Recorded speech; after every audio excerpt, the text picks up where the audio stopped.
माझ्या लाडक्या बालमित्रांनो, welcome back to our family of success science academy. A simple way to fall in love with physics. Let's start numerical solving on capacity of the parallel plate capacitor. NEET 2020 recently आलेला question आहे बेटा. Capacitance of parallel plate capacitor with air as medium. Air medium असताना capacity 6 microfarad आहे. With introduction of dielectric medium. आता दोन plate मध्ये dielectric medium टाकलं, capacity becomes 30 microfarad. तुम्हाला एक गोष्ट माहिती आहे, प्लेट्स मध्ये काहीही टाकू द्या, माझी गोष्ट नीट लक्षात ठेव. आपण कालही सेपरेटली लिहून घेतलं होतं, परत एकदा कुठेतरी कॅपॅसिटी तुझ्या नोटबुक मध्ये त्या कॅपॅसिटन्स नावाच्या टॉपिकच्या तिथं वरती लिहून घे. हे 3 वाक्य. इलेक्ट्रिक दोन प्लेट मध्ये तुम्ही काहीही टाका, ग्लास टाका, मायका टाका, वॉटर टाका, कुठलंही मीडियम टाका, कारण की प्रत्येकाचा डायइलेक्ट्रिक कॉन्स्टंट हा एकापेक्षा मोठा आहे. फक्त हा जो के आहे डायइलेक्ट्रिक कॉन्स्टंट, तो इन्फिनिटी आहे. कोणाचा?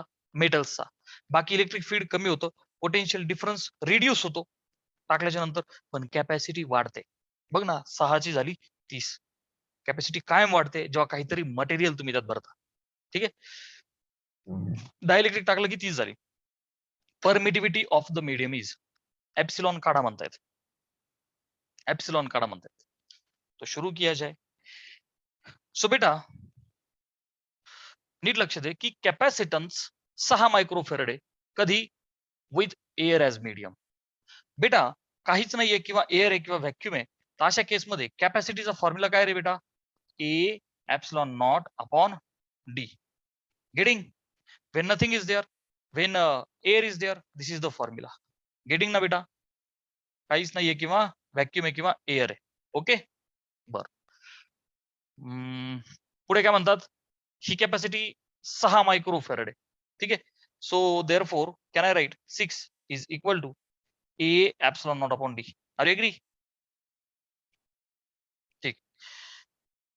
With air,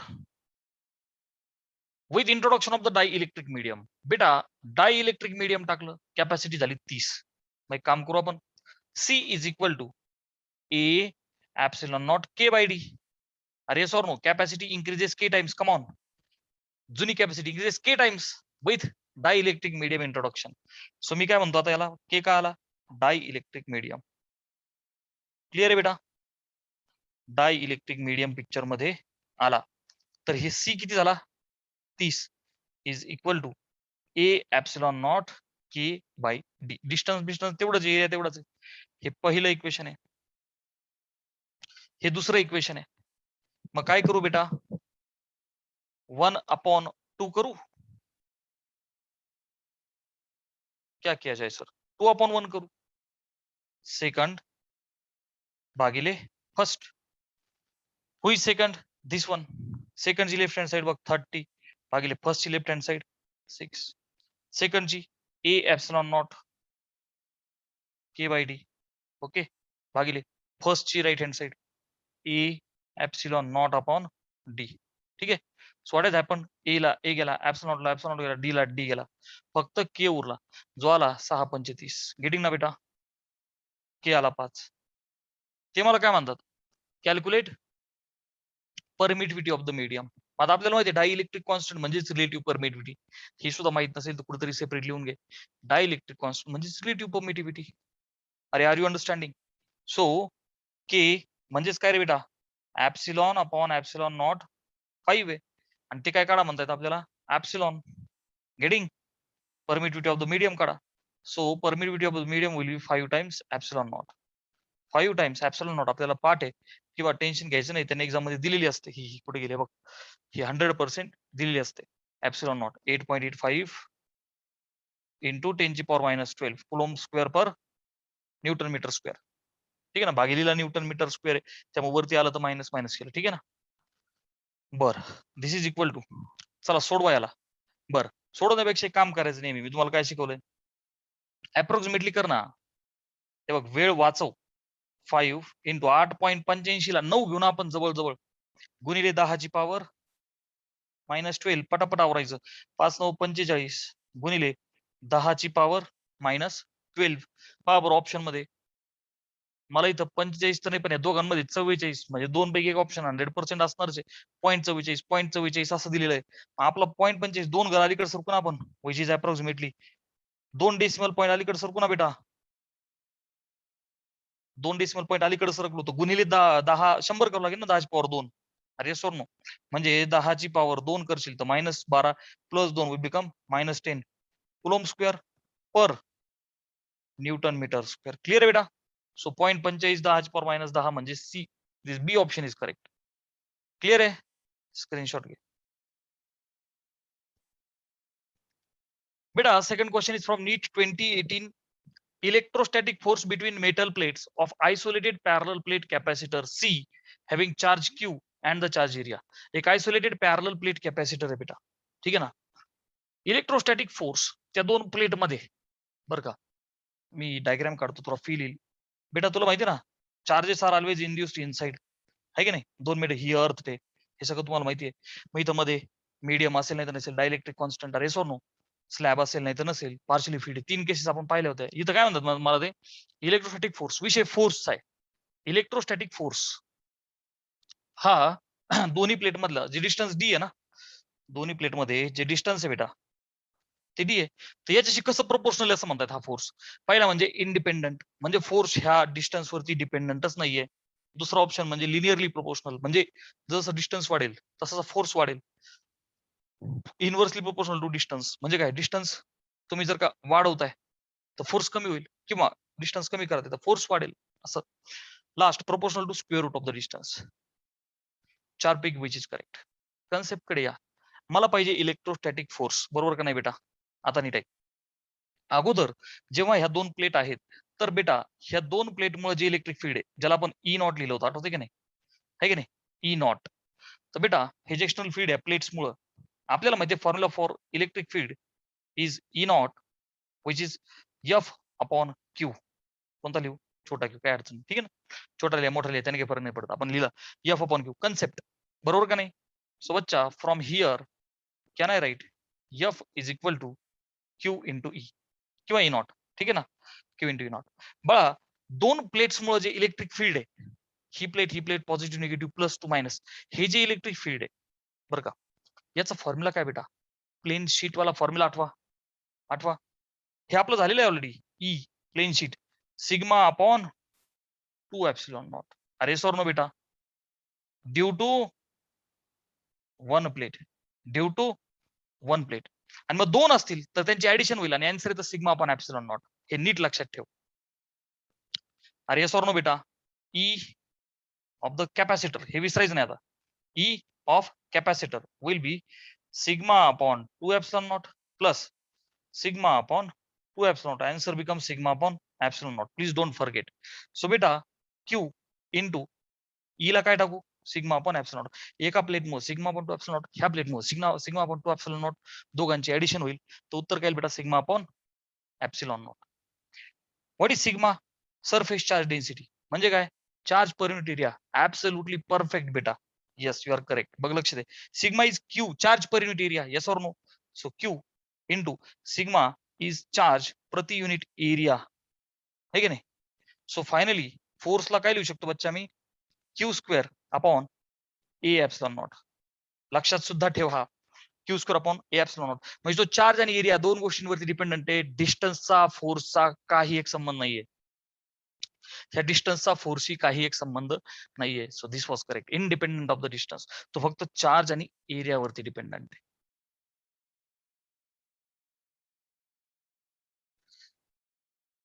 Two parallel metal plates having charges plus Q and minus Q face each other at certain distance between them. NEET 2010 चा क्वेश्चन आहे, right. Plus Q minus Q charge, obvious आहे, plus plate minus plate, capacitor system आहे. If the plates are now dipped in the kerosene tank. अरे कशात पण टाकू दे, कशात पण टाकू दे, इलेक्ट्रिक फील्ड काय होईल? डिक्रीज. पोटेन्शियल डिफरन्स काय होईल? डिक्रीज. अँड कॅपॅसिटी होईल इन्क्रीज. ह्या तीन गोष्टी कायम लक्षात ठेवायच्या. कोणत्या? हे बघ, इलेक्ट्रिक फील्ड ई नॉट काय होतं बच्चा? E naught upon K. V काय होतं बेटा? V naught upon K. अच्छा, व्ही नॉट असेल तर V naught upon K decreases by the factor of K. आणि कॅपॅसिटी सी नॉट असेल तर काय होते रे बेटा? के टाइम्स सी नॉट. नाही का, कॅपॅसिटी इन्क्रीजेस के टाइम्स, आणि दोन फॅक्टर कमी होतात. So decrease was the perfect option. Getting? चलो दिस वन 2009 चा क्वेश्चन बघ बेटा 2009 चा क्वेश्चन आहे AIPMT चा 3 capacitors each of the capacitance C 3 capacitors आहेत प्रत्येकाची capacity C and breakdown voltage V ठीक आहे ना त्यांचं ब्रेकडाऊन व्होल्टेज व्ही आहे maximum voltage are joint in series यांना कसं जोडलं सिरीज मध्ये जोडलं the capacitance and the breakdown voltage combination is जेव्हा सिरीज मध्ये जोडले तर कॅपॅसिटन्स काय होईल सेम सेम आहेत कॅपॅसिटन्स किती सी किती जण सिरीज मध्ये 3 तर C/3 येस टच टच अच्छा हा एक या दोन पैकी काहीतरी एक असेल तर व्हॉट अबाउट ब्रेकडाऊन व्होल्टेज बेटा आता जेव्हा तुम्ही सिरीज मध्ये जोडताय तर पोटेन्शियल डिफरन्स ही एनर्जी तिघ खाणार ना अरे यस और नो सो व्ही अधिक व्ही विल बी 3V अरे तोंडी क्वेश्चन होता यस और नो बेटा so B was very correct So we have a sixth question here from the NEET 2006. NEET म्हणजे actually AIPMT, you know.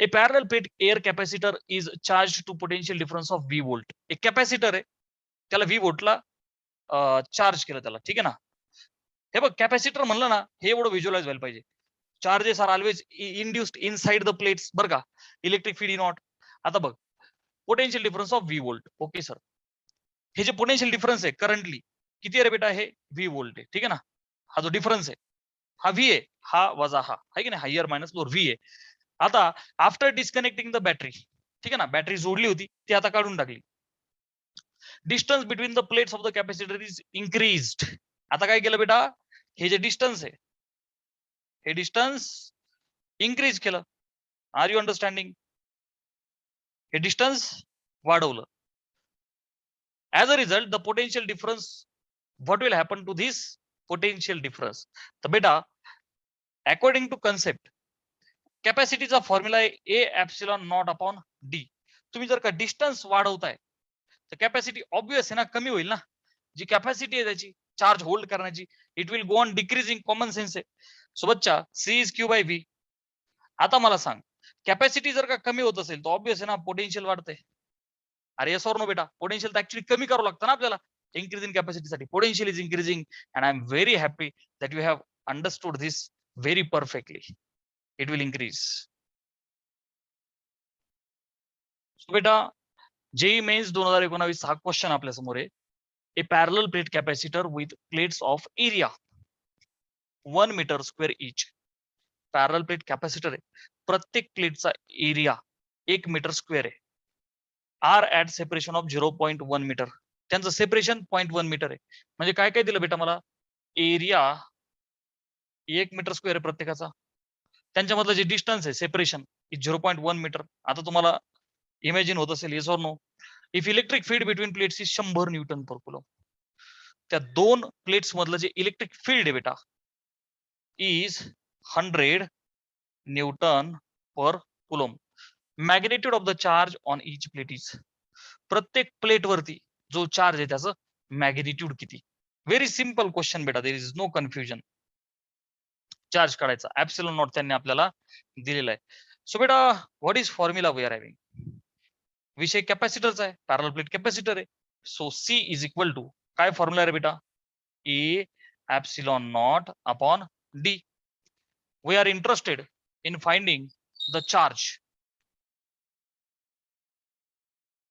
हा तर this is the formula for capacity which is I think not useful हा काही useful नाहीये मग काय करावं लागेल बेटा electric field they have provided त्यातनं मला चार्ज काढायला सांगितलं तर मला माहितीये दोन प्लेटमुळे एका प्लेटमुळे सिग्मा अपॉन 2 एप्सिलॉन नॉट दोन्ही प्लेट्समुळे सिग्मा अपॉन एप्सिलॉन नॉट उत्तर येतं बरोबर नाही 1 plus 1 half so E is sigma upon epsilon naught बरोबर का for capacitor what is sigma surface charge density म्हणजेच काय रे बेटा charge per unit area so Q by A epsilon naught मग इथनं जर का हा ई आहे तर क्यू काय होईल बेटा Q will become E A epsilon naught yes और no E A epsilon naught electric field किती बेटा 100 newton per coulomb SI unit मध्ये आहे okay sir area 1 metre square SI मध्ये आहे यस सर एप्सिलॉन नॉट ला उचला एसआय मध्ये आहे यस सर 8.85 इंटू 10 ची पॉवर -12 ठीक आहे so what will be answer बेटा 100 आहे म्हणजे 10 ची पॉवर 2 आहे सो 8.85 10ची पॉवर -10 अरे हे 2 आणि -12 झाले -10. Sir what is SI unit? Coulomb square per newton metre square. ते भागिलेवाले वर येतात. 8.85 10ची power -10. C is the correct. So beta, seventh question from JEE Mains 2018. A parallel plate capacitor of capacitance 90 picofarad. That छोटा piece for picofarad. So beta, picofarad किंवा simply pico म्हणजे लक्षात ठेवायचं 10ची पॉवर -12. मग ते फॅरेड मध्ये येऊ, चार्ज असेल तर कुलोम मध्ये येऊ, राईट. नॅनो कार नाही. 10ची पॉवर -9. गेटिंग? हे लक्षात ठेवा. मायक्रो हे बाकी तुम्हाला माहिती आहे ना. त्याच्या खाली कोण आहे बेटा? मायक्रो. 10ची पॉवर -6. हे पिकोला काय लिहितात बेटा? छोटा पी. नॅनोला छोटा एन. मायक्रो म्हणजे छोटा लाईक म्यू. मिली हे तर तुम्हाला माहिती आहे का नाही? ठीक आहे. हा, अ पॅरल प्लेट कॅपॅसिटर की ज्याचा कॅपॅसिटन्स 90 पिको फॅरेड आहे. So I will write C is 90 pico farad. मग पिकोचे काय करावं लागतील बेटा मला? फॅरेड. 10ची power -12 farad is connected to the battery of the EMF 20 volt. बेटा व्होल्टेज दिले मला 20 volt. Okay sir. If dielectric material of dielectric constant K is 5/3. Okay sir. K is 5/3. Yes or no बेटा? जे मध्ये material आहे त्याचा dielectric constant 5/3 आहे. Always remember तो 1 पेक्षा मोठाच असतो. 5/3 आहे. Is inserted between plates. Magnitude of induced charges. Magnitude of induce झालेल्या चार्जचा मॅग्निट्यूड किती? अगोदर जो चार्ज आहे तो नाही बेटा, इंड्यूस झालेला charge. Very interesting question. Q induced पाहिजे बाळा, नीट लक्ष दे. क्यू इंड्युस्ड किती असेल? इंड्यूस झाला किती? इंड्यूस झाला किती म्हणजे इनिशियल आणि फायनल ह्या 2 कंडिशन्स आपल्याला घ्याव्या लागतील बेटा. नीट लक्ष दे. हे बघ, इनिशियल आणि फायनल. नीट लक्ष दे. प्रॉब्लेम असा आहे, प्रॉब्लेम मीन्स जेव्हा तुमची ही जे कॅपॅसिटर आहे, ठीक आहे ना, इनिशियल आणि फायनल सिस्टम कॅपॅसिटरची तीच आहे. Distance between 2 plates everything is same. Change फक्त काय ऐक की पॅरल प्लेट कॅपॅसिटन्स 90 पिको फॅरेडचा connected to the battery of the EMF. एका बॅटरीला जोडलाय 20 व्होल्ट वाल्या. जर म्हणजे if dielectric material of the dielectric constant K is equal to 5/3 is inserted म्हणजे इझिली 5. नेक्स्ट कंडिशन काय केलं इथे? एक स्लॅब, एक मटेरियल ज्याचा जो के 5/3 आहे हा इन्सर्ट केला. अरे येस ऑर नो बेटा? इथं बॅटरी जोडलेली आहे. ओके. फक्त फरक कशात आहे? इथं काहीच नाही म्हणजे एअर आहे किंवा व्हॅक्युम आहे. Yes or no? Yes or no म्हणजे के इज इक्वल टू 1 बेटा, आहे की नाही? काहीच नाही म्हणजे. आणि फायनल वाली ही कंडिशन. इंड्यूस झालेला चार्ज किती? बेटा तो काढण्यासाठी मला काय करावं लागेल? मला एकदा अगोदरचा चार्ज, नंतर फायनलचा चार्ज, बरं का, मटेरियल टाकल्याच्या नंतरचा चार्ज आणि फायनल मधून अगोदरचा वजा करा, तेवढा इंड्यूस झाला. अगोदरचा चार्ज किती येईल रे बेटा? Q is equal to CV. Yes or no? आता मला सांग, वी पीपल नो दॅट हे फायनल मध्ये काय होईल? याला मी सफिक्स आय लिहितो, इनिशियल चार्ज. फायनल काय होईल बेटा? कॅपॅसिटी इंक्रीजेस की टाइम्स आपल्याला माहिती आहे. Electric field decreases by the factor K, potential difference decrease by the factor K, फक्त capacity increases by the factor of K. बरोबर नाही? गुणिले K. So this will become K times CV. बरोबर का नाही? आणि मग मला पाहिजे क्यू इंड्युस्ड. आता हे पुसू. सो बेटा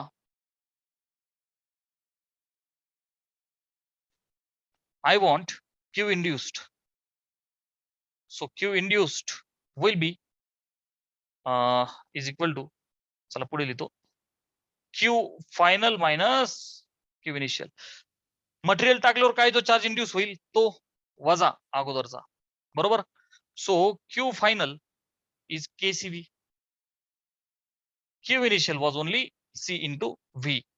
तर बेटा K minus 1 into CV. CV common निघाला ना, आत काय राहील? K minus 1. Sir what is K? It is 5/3. Sir, what is C? It is 90 into 10 ची power -12. है की नाही? आणि what about V is 20 volt. बस याला सोडवायचं आपल्याला. Will get Q induced. 5तून 3 गेले 2. So 2/3 into 90 into 20 as it is ठेवतो मी. का 3 ने भाग जाईल ना. ठीक आहे 3 ने भाग दिला. 3 त्रिक 9 30 बरं का. मग आता 3 दुने 6 6 दुने 12 ते 2 शून्य जे आहेत त्यांना ऍडजस्ट करू ना. अरे आय रिपीट 2 त्रिक 6 6 दुने 12 हे जे शून्य शून्य आहेत म्हणजे 100 आहे ते 10 ची पॉवर 2 आहे. इथं काय होईल 10 ची पॉवर -10 झालं. आणि क्यू आहे म्हणजे कुलोम्ब. येस ऑर नो बेटा. परंतु त्यांनी एनसी नॅनो कुलोम्ब 10 ची पॉवर -9 मध्ये एक्सप्रेस करा असं बोलले आपल्याला. मग बेटा हे आन्सर 10 ची पॉवर 9 मध्ये करायचंय मला. तर काय करू 12च्या ऐवजी जर समजा मी 1.2 केला 1 डेसिमल पॉईंट अलीकडे सरकलो तर गुणिले 10 करावं लागेल. अरे येस ऑर नो बेटा. सो 1.2 नॅनो कुलोम्ब होईल. 10 ची पॉवर -9 होईल ना नंतर. So 1.2 nano coulomb. This is correct option.